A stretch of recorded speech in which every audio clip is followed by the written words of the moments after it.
প্রধান অতিথি করা হয়েছে, যার কারণে দুটি কথা না বললেই নয়। আপনারা যারা সামনে বসে আছেন, সত্যিকার অর্থে আপনারা ভাগ্যবান। একটা মাহফিলে সবাই আসতে পারে না, আল্লাহ তাআলা সবার আশা কবুল করে না। অনেকেই এই মাহফিলে যারা আছেন, আপনাদের অনেকের চেয়ে বেশি লোক এখান থেকে বাইরে তারা দাঁড়িয়ে আছে, বিভিন্ন ভাবে তারা দোকানপাটে বসে আছে, তারা বিভিন্ন খাবার খাচ্ছে, কিন্তু আপনারা কিন্তু এখানে ধৈর্য সহকারে বসে হাদিস এবং কোরআনের কথা শুনতেছেন। তাহলে পার্থক্য তাদের কাছে আপনাদের আছে না? অবশ্যই আছে।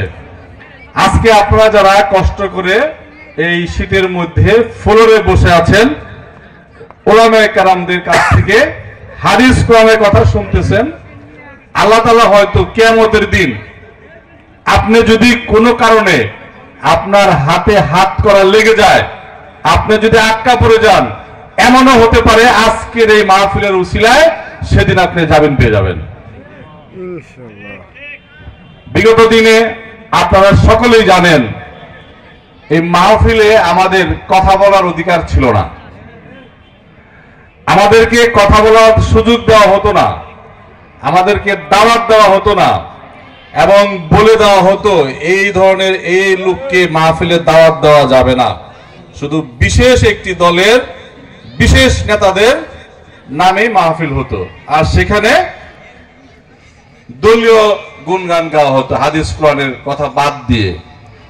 উলামায়ে কেরামরা যদি সত্য কথা বলতো সেদিন, তাহলে তাদের মাইক কেড়ে নেওয়া হতো, তাদের মাইক কেড়ে নেওয়া হতো, তাদেরকে বেজ্জতি করা হতো, তাদেরকে অসম্মান করা হতো।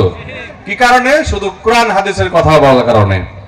অতএব সেই দিনের অবসান ঘটেছে, আল্লাহ তাআলা সে ঘটনা ঘটিয়ে দিয়েছেন। আমি দেখেছি অনেককে, অনেক মুরিব্বিয়ানরা নামাজ পড়ে বাবা মার জন্য দোয়া করতো, আল্লাহ বাবা মাকে বেহেশতবাসী করো, কিন্তু বিগত দিনে আমরা দেখেছি অনেক নামাজি লোক মসজিদে নামাজ পড়ে হাত তুলে আল্লাহর কাছে দোয়া করেছে, আল্লাহ এই জালেম সরকারের হাত থেকে আমাদের রক্ষা করো। আল্লাহ ঠিক তাদের সে দোয়া কবুল করেছে, আমরা তার প্রমাণ পেয়েছি। যাই হোক, আপনারা দেখেছেন যে আমরা এই যে আমাকে কত ধরনের, আমি আপনাদের ভোটে নির্বাচিত কাউন্সিলর ছিলাম এই ওয়ার্ডে, আপনারা সেই সময় আমাকে ভোট দিয়ে নির্বাচিত করেছেন। এটাও তাদের সেই কিছু লোকদের গাত্র জ্বালা ছিল, তারা বিভিন্ন ভাবে আমাকে অপমান অপদস্থ করার চেষ্টা করেছে। শুধু তাই নয়, আমার বিরুদ্ধে বিভিন্ন ধরনের মামলা দেওয়া হয়েছে, সর্বশেষ আমার বাড়িতে হামলা করেছে, আমার পরিবারের উপর অত্যাচার করেছে, গুলি করেছে আমার বাড়িতে, আমার প্রায় 70-75 লক্ষ টাকার ক্ষতি সাধন করেছে। আপনারা সকলেই জানেন কি দোষ ছিল আমার, কি অন্যায় করেছি আমি। কেউ বলতে পারবেন? আপনারা দেখান তো, এখানে হাত তুলে দেখান তো যে কারো টাকা পয়সা মেরে খাইছি আমি, কারো জমি দখল করছি, কাউকে একটা চর থাপড় দিছি, মনে হয় না। তাহলে কেন করেছে? এটা শুধু তাদের গাত্র দেওয়া ছিল যে এই সত্য কথা বলা যাবে না, এই দল করতে হবে, না হলে কাউকেই শান্তিতে থাকতে দেওয়া হবে না। অতএব সেটার রেজাল্ট কি হয়েছে? সেই দলের প্রধানমন্ত্রী, সে দলের সমস্ত এমপি, সে দলের যারা সাপোর্ট করছে দলীয় নেতা, সমস্ত লোক নাই, তাদেরকে দেখাই যায় না, তাদেরকে দেখাই যায় না।